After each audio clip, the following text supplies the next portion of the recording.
Peringatan, benteng pertahanan terakhir ekonomi Indonesia sedang diguncang hebat. Media raksasa Bloomberg baru saja merilis laporan investigasi PAMAS yang berjudul Prabowo Eyes Indonesia Central Bank Chief Aligned with His Goals.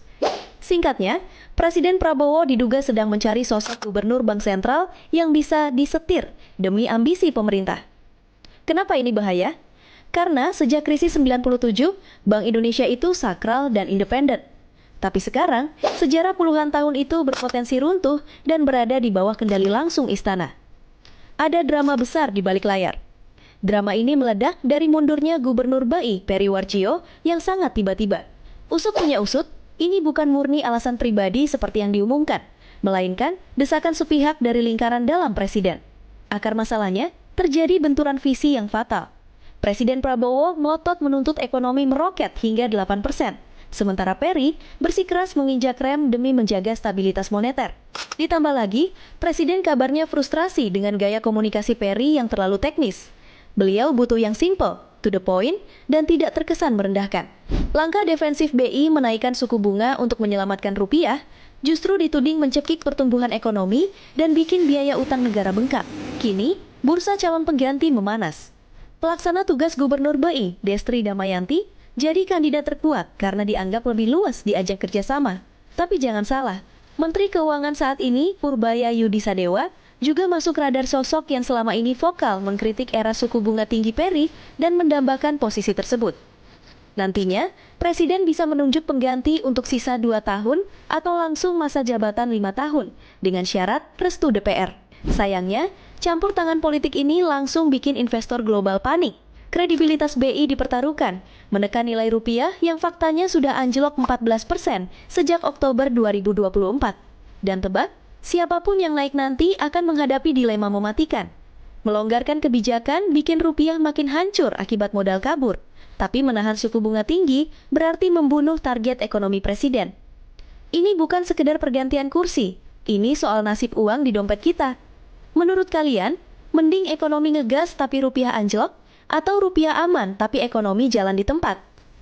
Mundurnya Gubernur Bank Indonesia Peri Warjio ini merupakan pukulan telak ya bagi sektor moneter, karena puncak gunung es intervensi politik di sektor moneter ini sudah berkali-kali dirasakan, dan mungkin itu yang membuat tingkat stres sebagai Gubernur Bank Indonesia itu meningkat tajam. Pertama, keponakan Prabowo Subianto, Thomas Jiwandono, ditunjuk sebagai Deputi Gubernur Bank Indonesia.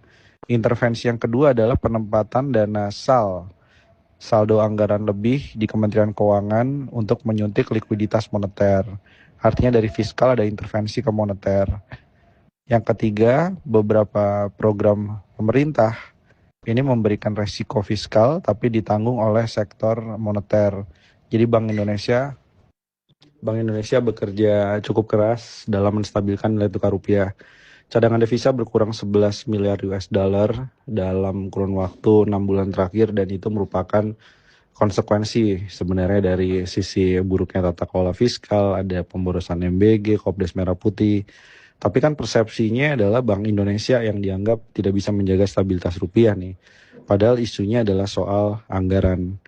Dan faktor lainnya adalah Undang-Undang P2SK, di mana dalam Undang-Undang P2SK ada evaluasi kinerja oleh DPR yang bisa berujung pada pemberhentian Gubernur Bank Indonesia. Ini juga dianggap intervensi berikutnya.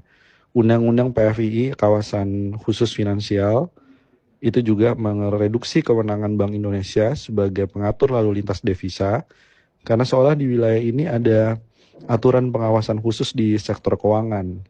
Dan ini artinya memang kewenangan Bank Indonesia makin lama makin terpangkas. Jadi sekarang yang ditunggu oleh publik dan pelaku pasar adalah siapa yang menjadi definitif dari Gubernur Bank Indonesia, bukan yang interim. Yang definitif ini harus punya 3 kriteria. Pertama, dia harus bisa menjaga independensi Bank Indonesia, itu adalah harga mati.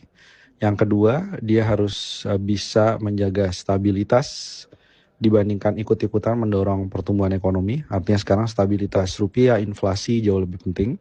Dan yang ketiga, harus bisa memastikan bahwa setiap kebijakannya memang berdasarkan pada bukti, berdasarkan pada analisis. Bukan hanya kebijakan-kebijakan yang bisa diintervensi tadi secara politis. dan kalau bisa memang bebas dari kepentingan politik apapun.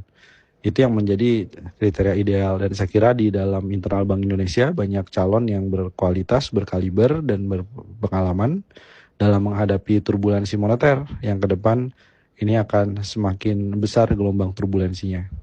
Gak banyak yang paham kalau mundurnya Gubernur Bank Indonesia jadi tanda bahaya ekonomi paling besar saat ini. Saya jelasin pakai bahasa bayi biar semua orang bisa paham.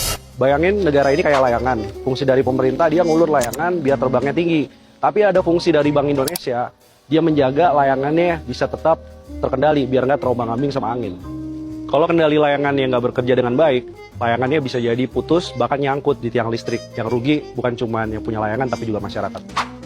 Masalahnya justru bukan dari Bank Indonesia, tapi masalahnya ada pada sisi fiskal. Defisit APBN-nya melebar, pajaknya rendah, utangnya makin agresif, dan banyak program-program seperti MBG dan Kopdes Merah Putih yang justru bikin tata kelola anggaran dan bikin boncos anggaran. Tapi yang disalahkan adalah Bank Indonesia, seolah masalah menjaga kepercayaan rupiah, menjaga kepercayaan investor, itu adalah masalah dari sisi moneter. Padahal ini adalah masalah dari sisi fiskal, kok moneter yang disalahkan? Jadi siapa nih yang jadi pengendali layangannya? Karena mundurnya Gubernur Bank Indonesia, nyari penggantinya juga nggak gampang. Apalagi kewenangan Bank Indonesia beberapa dilucuti. Ada undang-undang soal P2SK, di mana di situ ada Patriot Bond dan pengawasan lalu lintas devisanya juga bisa berkurang. Ada juga soal undang-undang soal kawasan khusus finansial atau PFII. Di situ kewenangan Bank Indonesia jelas dipangkas. Jadi independensi kita sedang digadaikan.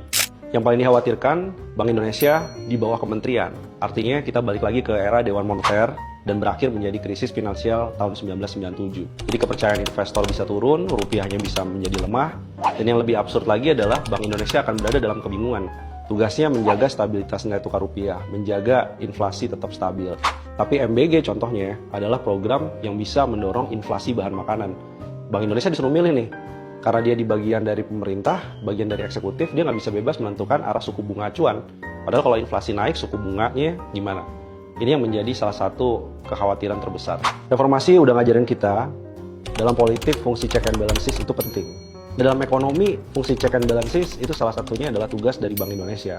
Jadi kalau Bank Indonesia nggak bisa melakukan pengendalian terhadap sisi moneter, karena diintervensi terus-menerus, maka kita bisa punya Bank Indonesia, tapi independensinya nggak ada.